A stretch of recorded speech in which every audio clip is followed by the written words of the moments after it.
La capitale mondiale du couteau accueille ce week-end la 26e édition du Salon international du couteau d'art et de tradition. C'est une manifestation qui héberge aussi cette année les rencontres mondiales de la coutellerie, un grand rassemblement des professionnels des 30 plus importants bassins de la spécialité sur la planète. Eh bien, c'est l'occasion pour nous d'accueillir l'un des meilleurs artisans d'art du secteur dans notre région. Bonjour Samuel Guichard.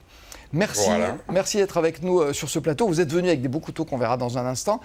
Quand on est coutelier d'art à Lyon, est-ce que c'est logique de faire des couteaux de cuisine ou pas? Oui, moi je suis lyonnais d'origine, j'aime la bonne chair. Donc je pense qu'il y a un lien fort entre ma coutellerie et la gastronomie. Donc ça s'est imposé à vous. Oui, pour moi la vision du couteau, c'est soit préparer la nourriture, soit la consommer. Oui. Voilà. Donc couteau de cuisine, couteau de table. Voilà, c'est pas pour tuer des gens. Non, voilà, je suis pas dans ce créneau-là. Il y en a. On est plutôt dans des choses sympas. Comment est-ce que vous êtes venu à la coutellerie, sachant que c'est une activité complémentaire pour vous, parce que vous êtes ingénieur et vous travaillez dans une grande entreprise qu'on connaît qui s'appelle Renault Trucks. Ouais. À un moment donné, j'ai eu besoin d'ouvrir les possibilités, on va dire comme ça.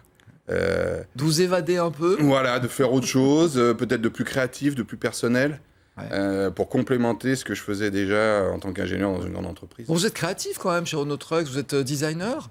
Oui, depuis quelques années. Ça n'était pas forcément le cas à l'époque, entre 2006 et 2008, quand j'ai lancé le projet. Voilà. Ouais.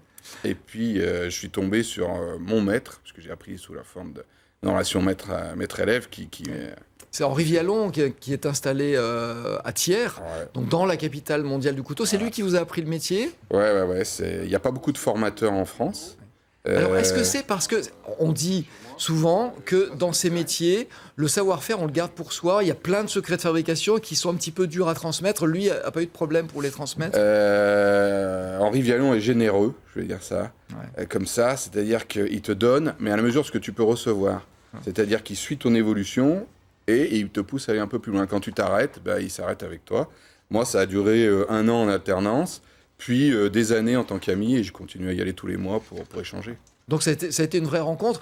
Est-ce que ça a été simple d'organiser ces deux activités? Bon, c'est à peu près 80% de votre temps dans cette grande entreprise de la région et 20% de la coutellerie. Ça a été simple à organiser au quotidien? Ça s'est fait naturellement. Je pensais peut-être aller plus vers la coutellerie à un moment donné, mais je suis revenu en arrière. Il y a une porosité entre les deux mondes. Quand je pense à l'un, je pense à l'autre. Sous ma douche, je peux penser à mon métier d'ingénieur. Au bureau, je peux penser à un nouveau couteau. Quand je suis en forme et que je vais bien, je me dis que j'ai réussi super bien les deux et que c'est un bon équilibre. Après, quand je vais moins bien, c'est pas évident. Je me dis que je fais les deux. Pas forcément super bien. Mais et justement, quand on est au boulot et qu'on pense à des couteaux, ça pose pas des problèmes? Il faut savoir faire des choses.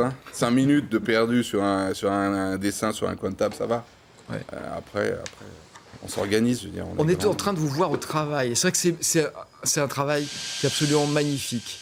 C'est aussi quelque chose de dur, physiquement? Physiquement, c'est pas un métier de force. C'est pas maçon, quoi. On ne porte pas des trucs lourds. C'est des petites pièces, des petits objets. Par contre, ça demande beaucoup de concentration. Ça demande une remise en cause perpétuelle, parce que moi, je cherche à faire des finitions vraiment haut de gamme.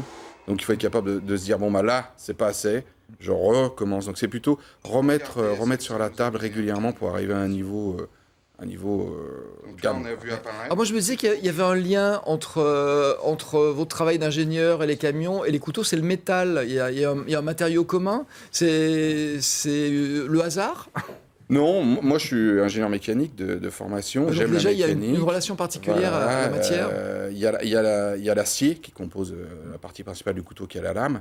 Le travail de l'acier, la métallurgie, etc. C'est des choses qui me plaisent. Mais il n'y a pas que ça. Dans le couteau, il y a aussi toutes les matières des manches, donc il y a une connaissance des matières animales, végétales, etc. Plus après, par exemple, la pocerie pour ce qui est des étuis.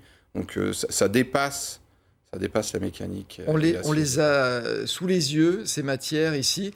C'est vrai que c'est très beau. Alors, il y a des matières étonnantes. Ça, vous me l'avez dit juste avant l'émission. Je peux me permettre de saisir. Ça, c'est de l'ivoire de mammouth. Mais de la vraie. Ah, de la vraie, qui a 30 000 ans. Qu'on va chercher dans les glaciers. qui vient de Sibérie. Mais ça vaut une fortune, ça, non? Ouais. Il y a à peu près 200 € de matière sur un couteau en ivoire de mammouth bleu comme celui-là qui est le plus D'où rare. le prix des couteaux, petites fourchettes à peu près, des couteaux que vous faites le prix. Mon premier prix, c'est 425 € pour des matériaux classiques de coutellerie. Après, je vais rajouter le temps passé et surtout les matières qu'on met dessus. Voilà, il y a des matières qui sont onéreuses, il y a beaucoup de temps passé, et puis ce sont des pièces uniques, ça donne de la valeur aussi. Moi, chaque pièce est différente et je la design et je la fabrique de manière ciblée sur le futur client. Donc c'est de la peau qu'on a dessous, ça c'est un matériau que vous employez aussi. Ça, c'est de la peau d'hippopotame. Ah, d'hippopotame. Ouais. Alors, c'est une légal, espèce protégée. Vous avez tué la nuit. Non, c'est légal, c'est acheté un fournisseur français qui a pris en règle, c'est extrêmement cher. C'est extrêmement beau aussi, moi je trouve, surtout celle-ci qui est poncée, qui est brute. Ah non, c'est étonnant. Je me permets de toucher parce que vraiment, ça donne envie. Ça, c'est du coquillage, donc c'est de la nacre. De la nacre, voilà. La nacre d'huile perlière. Et alors, là aussi, il y a un matériau qui est étonnant, qu'on ne trouve pas forcément sur des couteaux. Il est un petit peu plus loin, c'est celui-ci. C'est du corian. Et le corian, c'est vrai qu'on a plus l'habitude de le voir dans des cuisines, puisque ce sont des matières composites qu'on utilise aujourd'hui. Ouais, c'est de la pierre et de la résine. Ça sert à faire des plans de travail ou des vasques. Ce qu'il y a de bien, c'est que c'est un matériau qui ne va pas bouger de manière professionnelle dans une cuisine. Il peut tremper dans l'eau, il ne bouge pas. Ouais. Contrairement à des bois, par exemple. C'est un mélange de quoi? De résine et de... Il y a 30% de résine, 70% de pierre en poudre. Alors encore parmi les matériaux étonnants que vous utilisez, il y a des couteaux tout en métal aussi. Ouais, ce qu'on appelle un couteau squelette. Ouais, c'est plus simple, donc c'est plus rapide, moins cher. C'est un autre look, c'est un look un peu plus industriel ou tactique.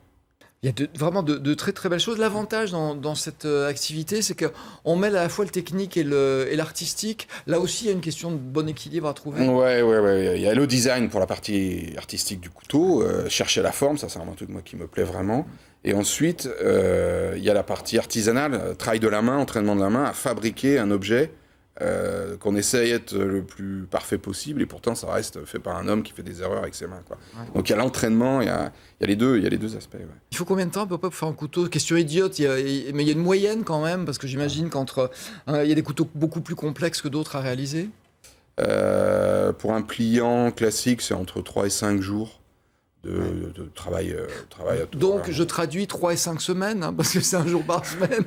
En gros, je sors 15 couteaux par an, puisque je travaille les vendredis dessus. Oui. Alors après, je travaille aussi les week-ends et les soirs sur d'autres choses, mais pas dans mon atelier. Bon, la productivité, il y a des progrès à faire. Hein. Ouais, je sais. C'est à la mode en ce moment. Donc, vous avez rencontré un grand chef lyonnais qui s'appelle Christian Tête-Douaille. Vous a fait une belle commande de couteaux. Alors là, ça met la pression quand on a des personnalités comme ça, qui comptent dans le milieu de la cuisine, qui vous font des commandes?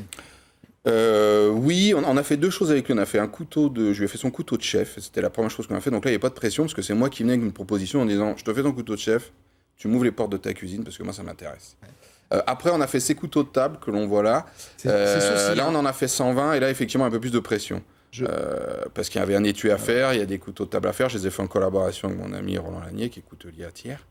Là, il y a un peu plus de pression. C'est qu'il y a une belle ligne, c'est très élégant, c'est très beau. Le manche, il est en quoi? En corian aussi. En corian aussi. Corian imitation Pierre Bèche, c'est ce qu'a choisi Christian. Ouais. C'est vrai que c'est très beau.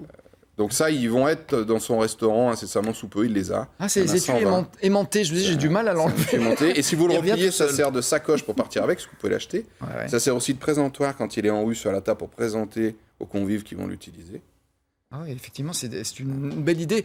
Donc là, c'est le monde de la grande cuisine qui vous est ouvert quelque part, parce que les chefs, ils discutent entre eux. Et je sais que vous êtes allé dans ces cuisines, justement, pour vous inspirer, pour voir quelle en était l'utilisation, parce que c'est pas qu'un objet d'art, là, c'est un objet pratique. Alors là, oui, sur le coup, ils passent leur journée à les utiliser. J'avais vu un petit commis en arrivant qui a des ampoules plein les doigts à cause de son couteau. Donc il ne faut pas se rater en termes d'ergonomie, d'utilisation. Donc j'ai passé plusieurs soirées à filmer, prendre des photos de tout ce qui se passait autour du couteau pour justement concevoir le sien en fonction des différentes postures, des différents gestes de coupe, etc. Donc là, oui, c'est vraiment du design au service de la fonctionnalité. Donc vous allez continuer, j'imagine, dans cette voie. Et je sais que vous allez lancer proposer. Pas trop loin. Peut-être pas lanceur de couteaux encore. De petites séries de couteaux qui ont des noms japonais. C'est vrai que c'est assez étonnant. J'avais envie de descendre en gamme en termes de prix et de disponibilité, puisque j'ai rien de disponible tout de suite. Donc on a créé une gamme où il y aura un pliant et ce couteau de table qu'on vient de voir, qui ont des noms de type Ino, Ito, Iko. Parce que l'idée c'est de développer, la coutellerie japonaise c'est une référence en termes de coutellerie de table et de cuisine, et puis de développer une petite gamme qu'on retrouvera dans certaines coutelleries disponibles tout de suite et avec des prix plus bas. Donc ça c'est en cours et c'est fait en collaboration, parce que moi j'ai pas la possibilité en une journée de fabriquer des petites séries, je fabrique vraiment des pièces uniques. Par contre j'ai un ami qui est coutelier dont c'est plus le métier de faire de la petite série, mais c'est encore fait entièrement à la main, à tiers. Écoutez, merci d'être venu nous montrer votre savoir-faire et puis nous dire que vous aviez des projets. C'est bon signe. On va retrouver Sandra Merlier tout de suite pour les titres.